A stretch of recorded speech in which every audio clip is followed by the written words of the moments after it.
You are now listening to the National Show with Gangsterville and McGee. The National Show, the National Show, the National Show, no show, no show. The National Show, the National Show, the National Show, no show, no show.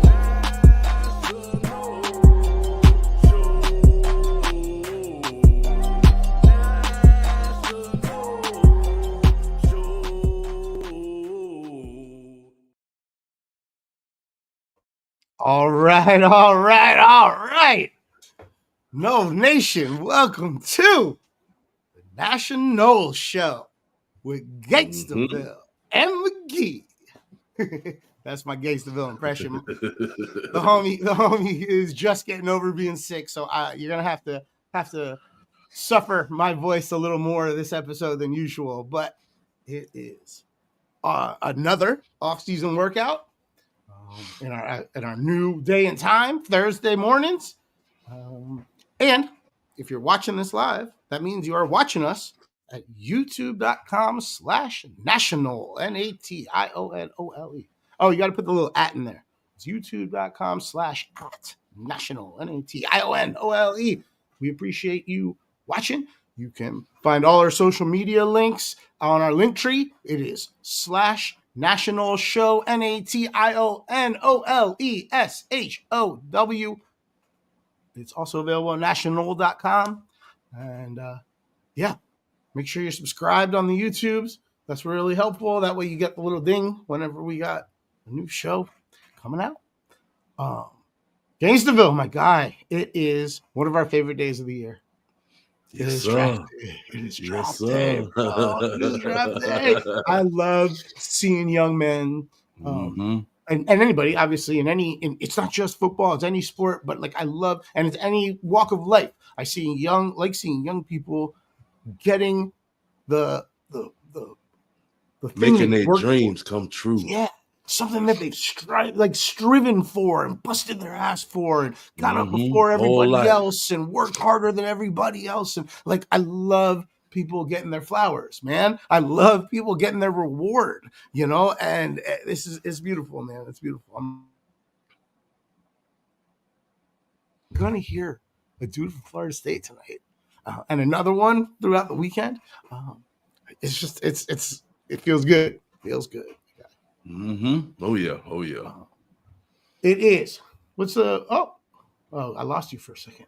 So we're gonna hear Azarea. That's how you pronounce it, I think. Azarea Thomas tonight. We're gonna hear about him. He's a quarterback. Super fast, man. Super fast. Super fucking. He gets the ball. Shut down corner, man. Shut down. That's what they've been posted on ESPN all week long. Yeah. I'm with you now. Ever since you said it, it hasn't left my head. I'm looking at Tampa Bay to choose him, hopefully. That's what we need, bro. That's what we need. He didn't have one touchdown pass thrown his way all season long last year.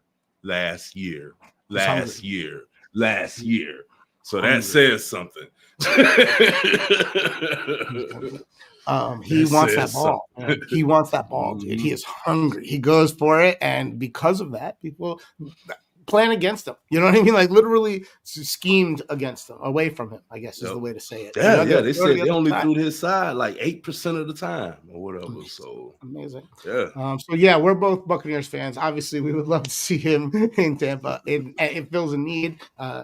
Tampa Bay Buccaneers historically have prioritized guys from Florida State, from the University of Florida, from Miami. Guys that have grown up in the state of Florida. I've always felt that was a way to engage their fans, or kind of treat their fans well. Like, hey, these are your kind of guys, so we're going to bring them in, And I like that. I like that approach. So there's a good chance that we have them a slot or two higher on our board than some other teams, and therefore there's a good chance that he's the cornerback we grab if we're grabbing a quarterback wherever we end up selecting our first player. Yeah, it's exciting, dude. It's exciting. Like I said, I love seeing people get their rewards. Oh yeah, oh So yeah. other stories tonight. Other stories tonight. Obviously, everybody's talking about Shador. That is obviously Hmm. on topic. It's something I don't get it. we cover the Sanders. We cover the Sanders story, the Sanders beat on this show. Obviously, his dad was a great Noel, and we love this story. I like that Travis. I mean, I wish Travis Hunter had gone to Florida State, but I love that. If you're not going to go to Florida State, go ride with Dion. I love the path he's taken. Right, I right, think right, right. I've enjoyed. You're higher on Shador Sanders than I am, but ever since last week when we talked about him, I'm like looking at him differently. I'm realizing, oh wow, the right system, he is kind of perfect for the NFL. Right? Hmm. The reports are pretty like it's off field shit that people don't like about Yeah, him. and you're right, right, right, right. It's like they say, like he was the number one quarterback at the end of the season when they stopped playing football, and all of a sudden now he's being projected at like 9th or 21st and all of that. I just don't get how when we're playing football you're the best in the country and then all of a sudden you're not. But then again, it's like you say, it's the interviews. I think it's his cockiness or whatever that kind of shies people away from it or whatever. And, that's okay or whatever. Hopefully that helps him fall to a better situation because, to be honest with you, I would like for him to get that number one spot, but I don't want him to get what comes with that number one or even top 5, Yeah, top 10 you're on a spot or bad whatever. team and the expectations are high. Exactly. Look at Anthony Richardson at the Colts or whatever, That's a really interesting thing to bring up where the quarterback actually benefits from dropping in the draft, right? Like not Yep. being the first pick is awesome. Yeah. And in a way, a lot of other players in this draft have a higher financial need than Sanders has. He has made his own money. Plus, he has come from a little bit, Yep. not a little bit, but Right. historically, Dion is like, man, these cats need to work. Like he's historically been that kind of father where he's not giving them stuff. So but he made a bunch in NIL bread, So Oh yeah. not that Cam didn't, not that Cam Ward didn't, or other players didn't, but I'm just saying that him falling a couple spots, especially in a situation where it's a rookie deal anyway, it's slotted, it's not, as long as he's in the first round, he still does fine, Right. it benefits him. It benefits him to get picked by a team that doesn't have the first pick because you get the first pick by being a shitty team. Right. Like as much as I like Cam Ward and I think he's going to do great, Tennessee, I don't know.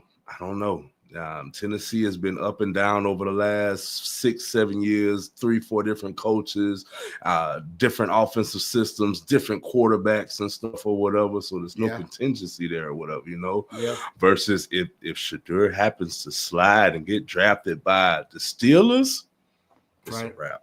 It's a wrap. The question, it's a wrap. It's interesting because he may not get past 9. Like the Saints, I don't think he will either. Right. Just to have him and Rattler as their QB room because of Carr's injury, and that's not horrible. That's not horrible. Rattler probably would have gotten drafted higher had he not had a bit of an injury at the end of his senior year or going into the draft. But he seems to be like picking up the game. He got some run early, but he seems to be picking up the game, picking up the NFL speed, all that stuff. He might be really good to have in a room with Shador because him learning the NFL was a year ago or 2 years ago, and so it's recent. It's recent in his head, and he knows exactly what Shador's going to go through. So that might be a good place for him. But then again, on the flip side, if you draft Shador, then that's saying that you don't have no faith in Spencer. True. But or it might light a fire under his ass, which is a great thing for a quarterback. Motivation, extra motivation doesn't hurt when you're talking about a degree difference between you and the next guy. So extra motivation is always good for a player, especially a quarterback. But the interesting one I heard, because you're right, the Steelers, they need a quarterback. And then At 21, great spot. But Yeah, and they could the trade interest, up too. You never know. they might have to, because the interesting situation I heard. I'm trying to remember who I heard. I heard it on another pod. I heard it. Who said this? Whatever. The interesting one I heard was the Cleveland Browns taking Travis Hunter at the top of the draft in their pick, and then trading back up into the first round, into 20 or 19 or something ahead of the Steelers, and drafting Shedeur Sanders and pairing him back up in Cleveland. And that's a pretty good situation for a quarterback. They actually have, decent weapons, all that stuff, decent structure around them, decent defense on the other side. If they can find the next right quarterback, that Cleveland team could be a year away from a year away, that kind of team. So that might be interesting. And then Travis Hunter will be a little comfortable on the offensive side when he does run offensive plays. Yeah, but Cam Ward is going to be tough to not pick as the first quarterback off the board. I don't see Shedeur going to Tennessee. I just don't see that happen. Yeah, that's not happening. That's all but sold at this moment, man. I don't see the Giants getting him. I think the Giants have their eye on Jackson Dart. They have ties to that program, to Mississippi. Yeah, Mississippi. Ole Miss or Mississippi State? Whichever one Jackson Dart went to. There we go. Ole Miss. It's all of our brains are unique. Mine likes to switch things up all the time. It's like the Utah Jazz and the Sacramento Kings. I will consistently, till the end of my day, confuse those two teams. I don't know why. It's just I've been doing it my whole life. That's funny. Yeah, it is what it is. Who else tonight? Anybody else you're excited to see? Is there anybody else that, like, I don't know what school they might have gone to, or is there like a player that you're like excited about, or who are you looking for tonight? Whose name do you want to hear called? Of course, our Florida State people, Thomas and Farmer, but above that, I'm really interested to see Ashton Gentry, the Boise State running back. I really want to see where he goes because I think the kid is going to do good in the league. So he's one of them. He'll definitely outperform his rookie contract, right? Which is what you're looking for, right? What you're looking for now, and maybe a second contract, is in order, and it'll be solid. It's hard to project any running back, past 8-10 years in the NFL. It's hard to project past 5, to be honest, because there's a lot of tackling involved with the sport. But that's what I hate the most, man, because it's like a running backs there. I feel like the years that they're supposed to be the most lucrative are their first, couple of years out the league or whatever, because that's when they're going to be their best. After 5-6 years in the league or whatever, they're done. Like, we don't have the running backs of before. 10 years in the league as a running back is almost unheard of at this point, bro. This is the second time this episode where I'm like doing the deep breaths and trying to not go off on a tangent about how the NFL draft is corrupt and it's anti-American and all this shit, because it's like a star running back like him deserves more than he can get right now, and he only, his earning power is the beginning, like you just said. It should just be built into the team's salary cap, right? Hey, I got this much. These are free agents. Maybe rookie free agents only count 80% against your cap or something like that. Like give it some, give it some sort of, at least do some performance-based bonus incentives, right? At least let them. You're right. At least let them negotiate that stuff in. But it shouldn't be a draft situation. Just like in the quarterback conversation we were just having, the worst teams shouldn't be rewarded with the best players, because then the best players end up unprotected. Baker Mayfield. You get injuries. What about David Carr's Is David Carr the older brother? Yes, Oh David my Carr, goodness. right? Yeah, Like that guy yeah, could have had a yeah, great career, except he got yeah, tackled yeah, 3,000 times when he was a yeah. rookie, right? Andrew Luck. Yeah. Andrew Luck is a great example, man. Yeah. He was brilliant. We would have Yeah. benefited from God having dang, that him was a in good the one. David sport Carr. Yep. longer. But Yep. we have this bullshit system that no other, like, it's just an American thing. This in sports leagues around the world, it does not exist. It is all about, hey, I scouted this guy, I signed this guy, right? Right. Like that's Right. it. You know, it shouldn't be. Yeah, I would love to see a bidding war instead of a draft. I would love to see that. Either Maybe you a have a bidding rookie war free or agency period, and mm-hmm. then the rest of free agency, or the other way around, or whatever. Yeah. But it should be they should be rookie free agents. They shouldn't Right. be. It shouldn't be a draft situation. Right. Totally agree, man. Every other job, whatever. I mean, I say it almost every pod, so let me not. Yeah, I'm excited about him too. I think he could help a lot of teams. I hear a lot of stuff about the Raiders, but honestly, I think he probably comes off the board before he gets to them. So the Raiders might have to trade up, to be honest. Yeah, I would like Dallas to get him. I think he'd be a perfect fit or whatever for him, but they'd obviously have to trade up for him. Yeah, there's a lot of teams that are a running back away, or feel like they might be a running back away. That'd be a great one for him.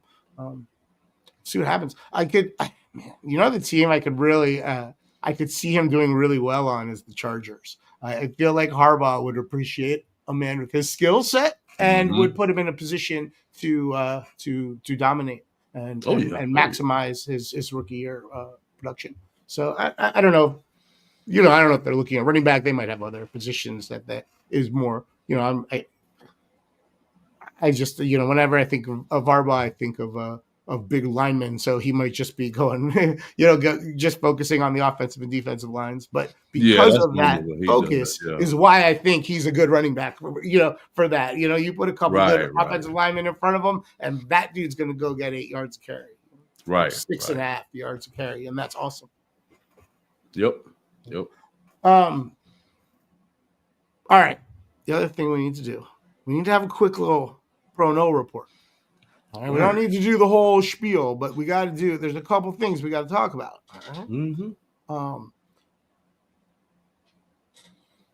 Over on the basketball side of things, right, our guy Terrence Mann and the Hawks, they lost both games in the playoffs. Yeah, both. Yeah, they lost both games in the playoffs. They are now done for the season. But shout out to Terrence Mann. He's also the new co-GM for FSU basketball. We appreciate him. Nice. Yeah, it's pretty cool, right? Pretty good game. Yeah. Also, Patrick Williams with the Bulls. Bulls season. Bulls also lost both games to end the season in the play-in. So their season's over. They seem to have something, though. They seem to have a bit of a nucleus. Maybe they have something to build on. Whereas the Hawks are kind of in the falling part of the valley. I think the Bulls are on the come up part of the valley. So right. The Bulls already shook it up, gotten rid of the bulk of the players on their team. Most of the people they got, Josh Giddey, and all those new cats or whatever. They just they just literally got together midway through the season. So another year of rehab. Maybe we see Lonzo next year, back to form. That would be really cool. I would love that because he was. I would too. But he was really something. I root for him. He was always my favorite of those brothers. Yeah, me too. But he hasn't been healthy since LA, bro. Well, this might have, this year and a half, this last year and a half of recovery has been. It's hard, man. Especially that first year back off the injury is real hard. That second year back, you've proven to yourself that it's okay, right? But when you first come back from an injury, yes, your doctors might say, hey, that fill-in part of body is 100%. You're structurally sound. You're good to go. But when you step out there, you still have a memory of the injury and a fear like, oh, no, is this going to happen again or something like that. Once you get that half season in, we saw it. Why I thought about this recently is Jamal Murray. When he came back from his knee injury, that first half of the year, man, he was hesitant to do things. It wasn't that he couldn't do them. It was that he wasn't pulling the trigger fast enough on certain things. And I think that was part of it. You know, he had to, I don't think it was conscious at the forefront, but I think in his head, he had to just kind of demonstrate to himself that he was able to do this. And now he's back to, you know, super sharp, twitchy game basketball. Like that's how he plays. So right. I would love to see Lonzo, you know, get back into form. And I think a lot of it will be confidence, not just structural soundness, right?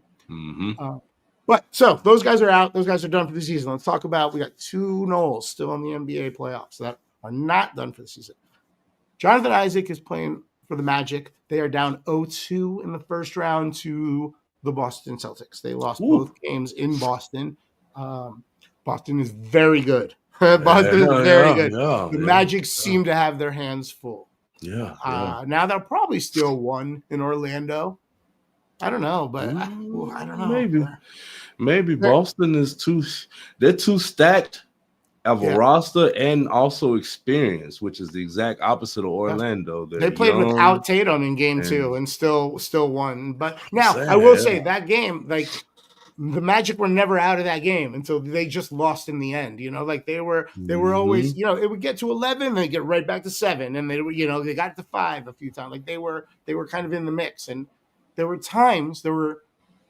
some moments out there where I was like, wow, I see what they're trying to do here. And what the Magic are pretty good. You know, I really do feel they're a piece away. Unfortunately, Jonathan Isaac might be part of what is gone to make space for that piece. Right. He has not been in the mix this series much, nor this year. And I understand it's been a weird year there. You know, there's been some injuries, shit like that. But you know, he only had 7 minutes, you know, or 7 points in 18 minutes in game 1, and even less in game 2. You know, he played 7 minutes, 0 points. You know, got a rebound. You know, he's like he's sort of out of rotation. The other dude, Malik Beasley, our guy, running shit up in Detroit. Nice. He dropped 20 in game 1 at Madison Square Garden. That was a loss, but he contributed another 9 and then did a lot of stuff off. You know, like contributed in a lot of other ways. Pardon me. In game 2, where they stole a win in New York, they were 194. So yeah, you look for him to be a big part of them now that they have the home court advantage, right? By winning the one road game, all they have to do is win the 3 games in Detroit, right? So you look for him to be a big part of this, these next 2 games in Detroit, especially. I think the Pistons are going to win this series. I really do. They really couldn't. The Pistons, now that is a good team on the low right there, man. Well, I mean, I got a ticket. I mean, I went to the casino. I walked up to the window. I went Pistons to win the series. I got it at plus 300. I'm very happy with that wager. You know, I believed that. You know, I always feel like the Knicks are susceptible in playoff series because of how Thibodeau coaches them, right? Like we saw it in Chicago, when he was there. We saw it in Minnesota. They worked so hard all season that everybody else is well rested. Their legs is gone. Their legs is gone right now. And like you said, like you just said, the Pistons are really good on the low. Like nobody really wanted to believe it, right? But I bought in, and so I just felt like this was a great shot for them to knock them off. Yeah, I thought they were way better than plus 300, so it was an easy bet for me. And then with the Knicks, the biggest twist to me is when they traded for Cat, when they traded Julius Randle away. I know he was hurt last year or whatever, but he was never a no-show in the playoffs. I like his attitude, man. He's not like I want to hang out with him. Like I don't want to hang out with him. I'm kind of scared of him, but I like that he wants to fucking win, man. Right. He is just like he's not there to like put on the show. He's not there to like, you know, dap up the other team. He's not there for any of the bullshit, dude. He is just there to go out and win. I bet you he wears like camouflage to work. He looks like he could play for the Steelers, right? Mike Tomlin would love to have Julius Randle. Yes. I agree. And you know what? He's playing really well in Minnesota, man. He's playing really well in Minnesota, and he's enjoying to playing against the Lakers right now. He Yep. seems to enjoy playing with Anthony Edwards. That team is very good. I don't like that they had a chance to, if they had gone. I think Anthony Edwards is still young. Right now, he's amazing. He's super talented. He's a mature basketball player, but he needs to learn that when you steal one on the road in the playoffs, fucking bust your ass and go try to get that second one. Don't like be like, cool, we got the one. We'll go home in a couple days. Like, he was a little. I didn't like his attitude entering the second game. Right? I liked it. I want to see the fucking step on their neck shit. Like I imagine Julius Randle going into that game had a much different attitude than Anthony Edwards. So, but I suspect he'll be dialed the fuck back in after that loss. And when they get back to Minnesota, I think. I mean, it's weird picking against. I mean, they got LeBron and Luka, so like you feel like, oh shit, man, they win every game. Else. So you by letting them have that, all the more reason you needed game 2. You know what I mean? Because you gave them life. You gave them life. But then again, I feel like he's one star away on that roster. Minnesota? Yeah, Minnesota. Or at least contributing players, because look at the Lakers. We got Luka, we got LeBron, we got Austin Reeves, Rui. Like the list goes on of contributing players that we have. Minnesota is just Hachimura would be out of there in an instant if they could find somebody taller. So but he contributes though. But he contributes. But these are people that if they're open, they're guaranteed to hit the 3. They're going to give you 8 to 10 points a game or whatever. And I think there's nobody. See Minnesota get that guy because I'm pretty sure Conley's retiring after this year, right? And also, Naz Reid, it has to get a raise, at some point. So either I don't think either he or Gobert aren't going to be there. In the future. So once that happens, once both of those things happen, obviously there's spots opening up, right? And who they add is really interesting. Like you said, they're probably a solid star or extra star away. But I like the roster they've put around Anthony Edwards. I think it works. Having that savvy vet defensive, kind of OG in his ear the early in his career was like really good for him and Mike Conley. So yes, I'm saying he's retiring. Yes, he's on the 18th hole. But it's been incredibly beneficial to have him there. I like that they, it was unfortunate they had to get rid of Cat, but I like that they brought in Randall and DiVincenzo. Those are good dudes to put next to Anthony Edwards, I feel like. I'm not going to say it's unfortunate on the Cat part, because Cat, for the amount of money he gets and the stardom he has, I don't feel like he shows up enough. Okay. There's too many big games where it's like Anthony Edwards had to do it all and Cat got 10 points, 5 rebounds. I'll buy that. I still think Cat's like the best offensive big man in the NBA. But I agree with you that he doesn't have the attitude like he's not always dialed in. So because of that, I get your point. I get your point fully. I get your point fully. But when he is at his best, he is amazing on the offensive side of the ball. Like, it's really impressive. But then, the Naz Reid Gobert thing, like I would have gotten rid of Gobert and kept Cat if I could have made the numbers work. But I get it. Like, there was a demand for Cat. That might not have existed for Gobert at the time. Right. So it's an open market. You gotta get what you can get your hands on. But I like having those two big guys. I think Naz Reid is an incredible talent. So if I would move on from Gobert, lean into Naz Reid, move on from Conley, and then use, whatever resources I've freed up to bring in the right guy, and draft the right guy, whatever it is to keep building up. Bingo, right there. Right there, because he needs help. You want to capitalize off of Anthony Edwards while he's hot right now. Yes, man. And it's the same. It's the same message that the Nuggets need to keep telling themselves when they're looking for their new GM and their new head coach. We have to redo this around Jokic right now, because the window is this big, right? It's not this big; it's this big, right? Same thing in Minnesota. So it's interesting. It's an interesting time. I love the offseason in the NBA. Love it. It's my favorite. So this is good. All right. Switch over to the golf real quick. Shout out Florida State. Great Daniel Berger. All right. After going getting tied for 21st at the Masters, which is great showing. You know, all the best golfers in the world, focus on that weekend. And the fact that he, took 21, really good. Obviously, he felt good about it because he went the next week to the RBC Heritage at Harbor Lake, wherever they played. RBC Heritage, T3, took third place. Big paycheck for the guy, but also those back-to-back weeks have bumped him up to 29 in the world golf rankings. So bravo, awesome. Daniel Berger. Awesome. That's fucking awesome.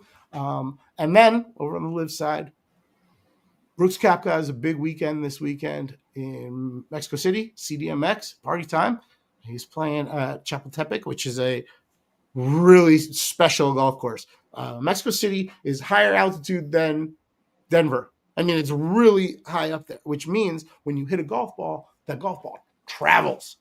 Mm-hmm. Also, right? So the ball really goes. So if Brooks has that power to really take advantage of that.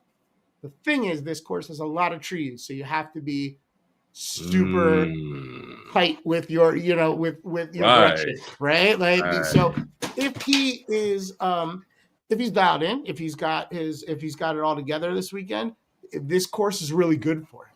But he didn't have a great Masters 2 weeks ago, so I really hope he can bounce back. All right, and take advantage of this situation because it's a great opportunity for him. Also, he's our guy, dude. He is, you're not a big golf fan, but Brooks Koepka is like the Florida State golfer. So by default, he's going to be your favorite golfer. So Brooks owes it to you, Gangsterville, and to all the other Florida State guys that follow him and appreciate that there's a Florida State guy capable of dominating golf. So go fucking dominate it, Brooks. I'm talking to you, Brooks. Go fucking dominate this weekend because this is perfect for you. All right, make Noel Nation proud, make the National Show proud, make Gangsterville proud. Let's fucking do it, man. Go, brother. Let's do it. I'm just trying. I'm doing the Coach Cortez move for football season. I'm just trying to get in his ear. Get him. Yeah. So that big weekend throughout sports, man. We got the draft. We got a great live golf tournament, and so let's go Brooksy. And then obviously the NBA playoffs roll on, man. It's wild. Yep. Good stuff, man. Good stuff. All right, you ready to wrap this up? Yes, sir. All right. Real quick somber note. Right after we finished the show last week, we start getting really crappy news through all of the news outlets of what happened at Florida State. I get it. America was built by people that, carry guns. It's part of our DNA, right? It's crazy. And because of that, we necessarily have to have an armed law enforcement, and yes, I don't ever want, I want more mental health resources out there. I don't ever want anybody to feel like they got to shoot shit up. I want some other fucking way of being able to deal with their chaos. I want there to be resources for people. I want college students to be safe. I want everybody to be safe. But most importantly, the people that are charged with positions in law enforcement, police, COs, DEA, whatever fucking agency you work for, whatever it is. I have higher expectations of those people to be safe with guns. I have higher expectations of those people to be responsible with storage of their service weapon or whatever. And I don't ever want to see those weapons in other people's hands. And that part of the story was very disturbing, avoidable, really problematic, man. We have a problem with mental health in America. All the more reason we as a community need to be super responsible about the guns that are in our community. So I hate to end it on a sad note or a bad note, but lots of thoughts and positives, feelings towards the people that were hurt and their family members and their loved ones, the people that died. It's fucked up, man. You go to college to learn to Right. prepare for the world. Florida State is like one of the sources of happiness and joy and connectivity and love in my life, and Gangsterville's too. And it makes me really sad that this happened, Right. So, with that being said, let's end the show. National Show is a co-production between Broham and B Yappin. It is available Thursday mornings now, 10 a.m. East Coast, 7 a.m. West Coast. Thank you for getting up early, my guy. Available on Thursday mornings. YouTube. We are live at youtube.com/@national, nationole. Thank you for watching. If you are watching, please like and share the video while you're doing it. Also, if you prefer the show as a audio product, it is available via the Bet Your Ash podcasting network. Therefore, like all the shows on the network, you can listen at betyourash.com or the Bet Your Ash feeds on Spotify or Apple Podcasts. I'm guessing you're on social media. So are we. You can find all of our social media accounts on our link tree. It is /nationoleshow, nationoleshow. Also, on Linktree, you can find Gangsterville. He's got a link tree. It's GAINSTAVILLE. And there you can find all the links to all of his social medias, plus links to all of his music. It is available on all the music platforms. Please go through, listen to all of his music on all of those platforms, and like it everywhere. Share it from all of those accounts. That is the best way to help your friends that make music. And Gangsterville is your friend, whether you know it or not. He loves you. I think that is everything. Did I forget anything? Nope, that's all, bro. All right. Well, I hope you keep feeling better and your voice is back to 100 next week. Thanks. Bravo to the Noles that are about to become pros. Yes, I can't wait to include you in the Pro Nole report next year. And go Noles. Go Noles. And you have just finished listening to The National Show with Gangsta, Physio, and McGee.